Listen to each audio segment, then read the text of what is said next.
क्या कभी किसी देश ने सांपों से छुटकारा पाने के लिए खुद ही दुश्मन छोड़ दिए हों?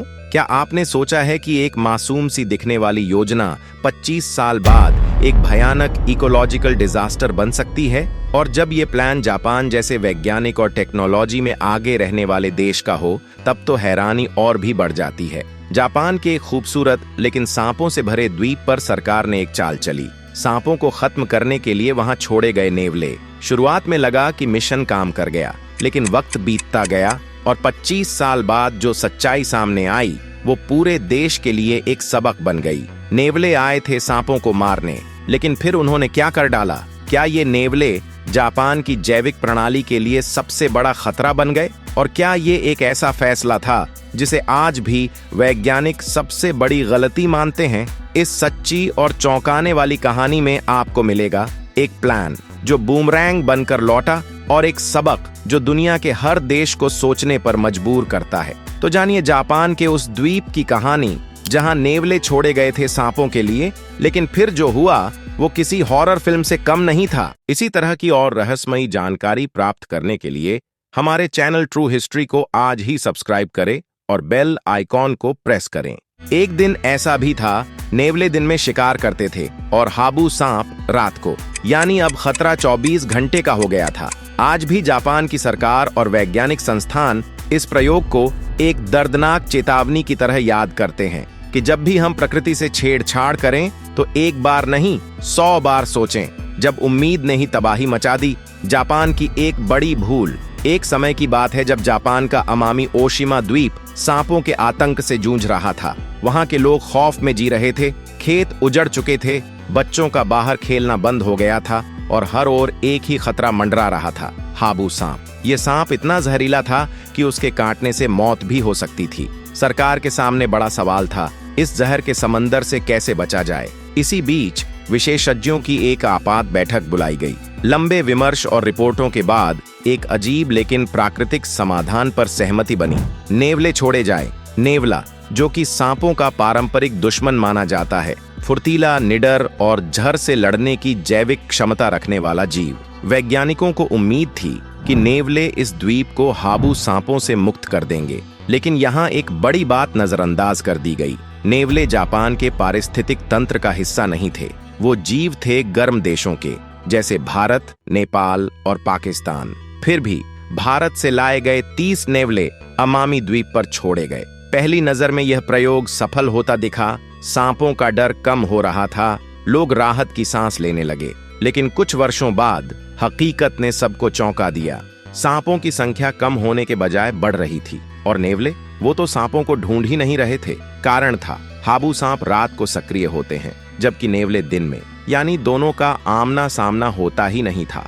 अब तबाही का दूसरा अध्याय शुरू हुआ। नेवले सांपों के बजाय अब द्वीप के दूसरे मासूम जीवों को निशाना बनाने लगे। पक्षी, उनके अंडे, छोटे जानवर, सब कुछ। पारिस्थितिक संतुलन बिगड़ने लगा।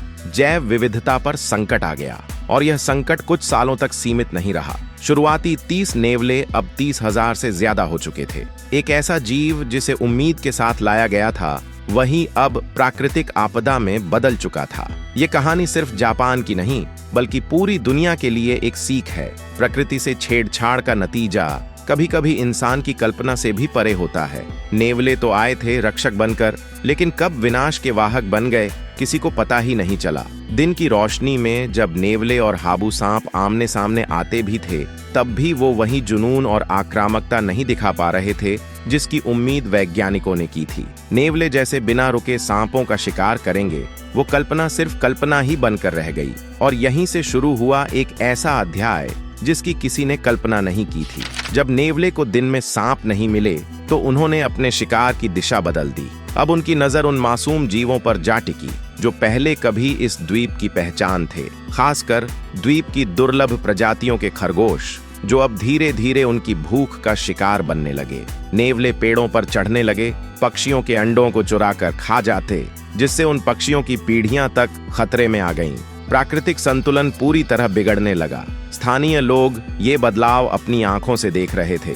कुछ पक्षियों की आवाजें सुनाई देना बंद हो गई थीं, कुछ जानवर अब दिखते ही नहीं थे। ऐसा लगा मानो नेवले सिर्फ जीवों को नहीं खा रहे थे, बल्कि द्वीप की आत्मा को निगल रहे थे। वैज्ञानिक अब स्पष्ट रूप से देख पा रहे थे कि यह प्रयोग विफल हो चुका है। सांपों का संकट तो कम नहीं हुआ, लेकिन नेवला अब स्वयं एक आपदा बन गया था। अब शुरू हुई एक नई जंग, इंसान बनाम नेवला। इस बार सरकार को अपनी ही बनाई हुई गलती को सुधारना था। द्वीप को बचाने के लिए नेवलों की आबादी पर लगाम लगानी जरूरी थी। एक बड़े स्तर पर नेवला नियंत्रण अभियान की शुरुआत हुई। स्थानीय निवासियों को भी इस जंग में शामिल किया गया। लोगों ने फंदे लगाए, विशेष रूप से प्रशिक्षित कुत्तों की मदद ली गई। लेकिन नेवले छोटे, तेज और चतुर थे। उन्हें पकड़ना आसान नहीं था। इसीलिए जापान की सरकार ने एक नई रणनीति अपनाई। जहां जहां नेवले अक्सर दिखाई देते थे, वहां गुप्त कैमरे लगाए गए। उनके मूवमेंट को रिकॉर्ड किया गया, उनकी रोजमर्रा की आदतों को समझा गया। इसके आधार पर उनके लिए स्पेशल ट्रैप्स तैयार किए गए। ऐसे ट्रैप्स जो दिखने में आम लगते, लेकिन नेवलों को चकमा देकर उन्हें फंसा लेते। यह एक लंबी और थकाऊ लड़ाई थी, लेकिन इस बार दांव पर सिर्फ इंसानी जीवन नहीं था, बल्कि पूरी जैव विविधता, एक पूरा द्वीप और प्रकृति का संतुलन था। जिन इलाकों में नेवलों की संख्या बेकाबू हो चुकी थी, वहां एक अलग रणनीति अपनाई गई। खाने में जहर मिलाया गया ताकि वे खुद उसी लालच का शिकार बने जिससे उन्होंने पूरे द्वीप को जकड़ लिया था। जापान सरकार ने इस अभियान को पूरी गंभीरता से लिया। इसके लिए खास तौर पर एक ट्रेन्ड डॉग यूनिट तैयार की गई। ऐसे कुत्ते जो नेवले की गंध को सूंघकर उसे तलाश सकते थे, चाहे वो किसी झाड़ी में छिपा हो या जमीन के नीचे। हर रात जैसे ही अंधेरा घिरता, ये खोजी टीमें निकल पड़ती।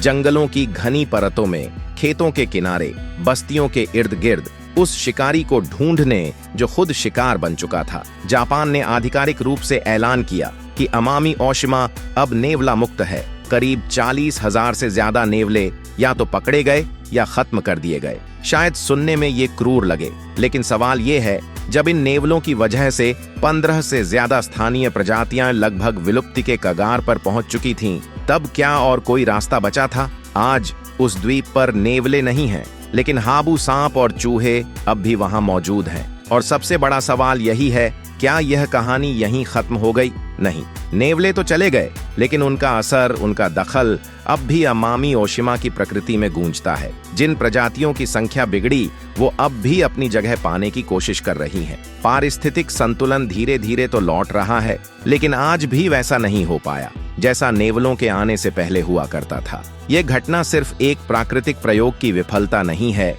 यह एक कड़वा सबक है। एक सबक जो हमें याद दिलाता है कि जब हम प्रकृति से लड़ने की जिद करते हैं, तो अक्सर नुकसान हमारा ही होता है। तो दोस्तों, यह थी जापान के अमामी ओशिमा की वो सच्ची और चौंकाने वाली कहानी, जहां नेवले उम्मीद बनकर आए और आफत बनकर छा गए। अगर ये कहानी आपको सोचने पर मजबूर करती है, तो वीडियो को लाइक जरूर करें, अपनी राय नीचे कमेंट में लिखें और ऐसी ही असल और अनसुनी कहानियों के लिए चैनल को सब्सक्राइब करना न भूलें। मिलते हैं फिर एक और सच्चे लेकिन अनोखे किस्से के साथ। तब तक प्रकृति से लड़िए मत, उसकी भाषा समझने की कोशिश कीजिए।